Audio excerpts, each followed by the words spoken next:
Aujourd'hui, on va parler retour d'expérience avec les magasins de type Mont-de-Piété, Cash C Point pour ne pas les nommer, et sites internet sur lesquels vous pouvez vendre vos affaires. Il se trouve que malheureusement, ma situation financière est extrêmement compliquée,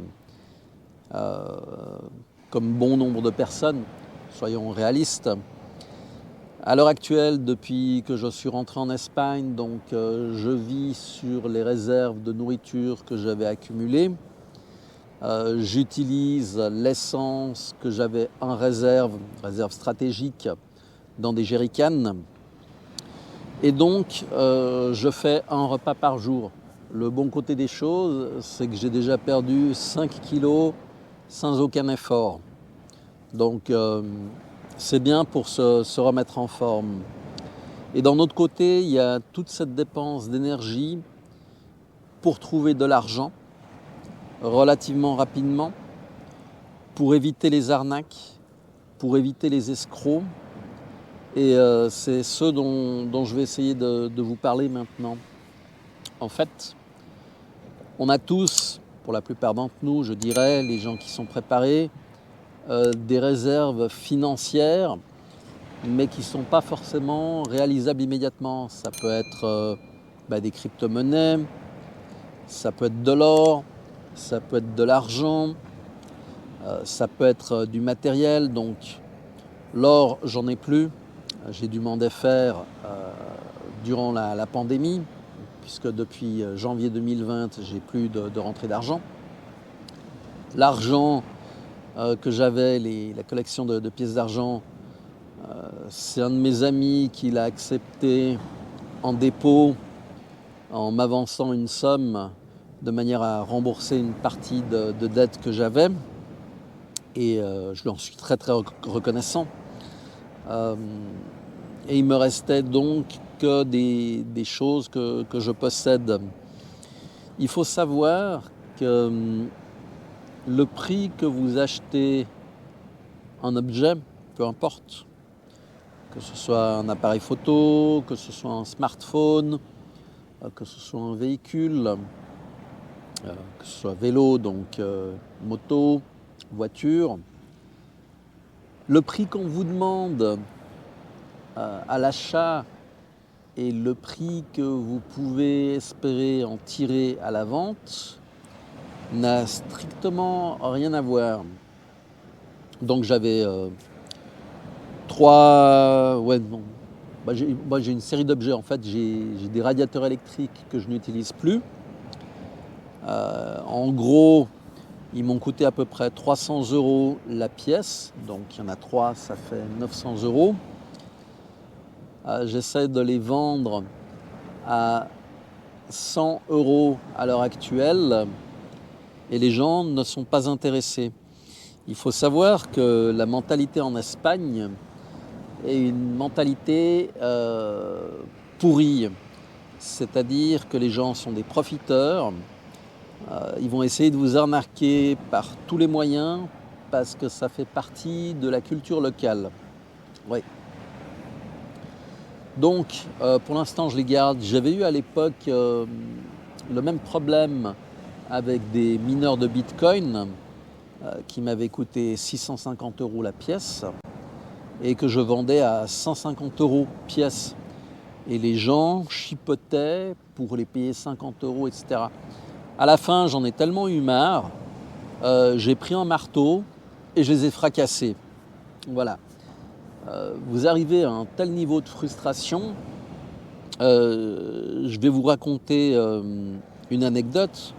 Donc, dans un de ces magasins appelé Cash C Point, il y avait 2 dames qui sont allées pour mettre en vente une caisse enregistreuse ultra moderne parce qu'elles avaient voulu monter une petite boutique dans un village.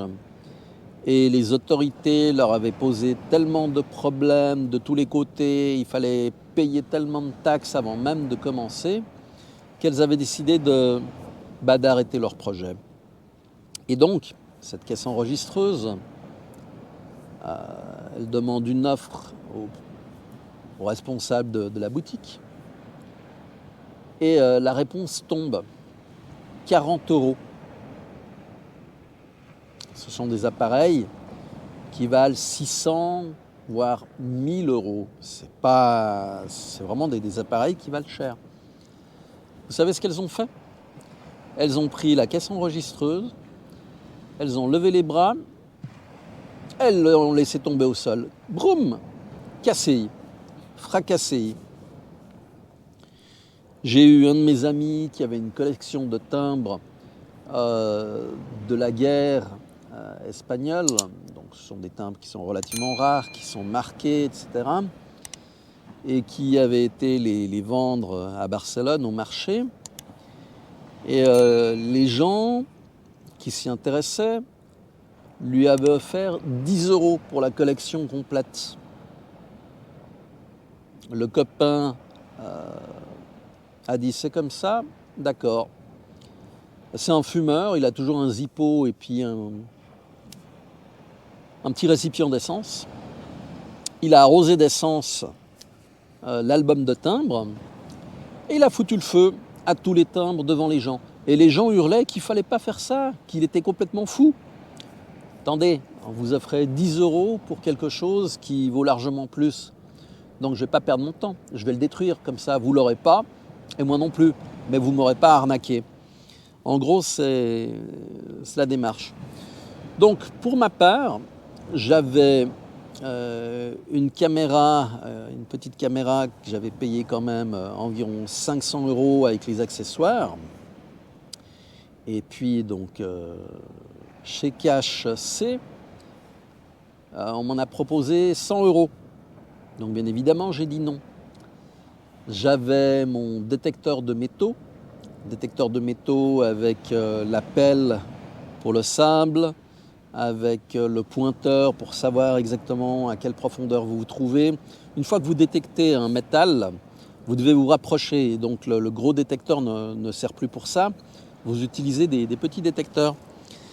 Et donc il y en avait à peu près pour 1000 euros. On m'a proposé 135. Bien évidemment, j'ai dit non. Dernier objet en date, en drone que j'avais, que j'ai encore, neuf, parce que j'ai jamais eu l'occasion de l'utiliser, j'ai pas eu le temps.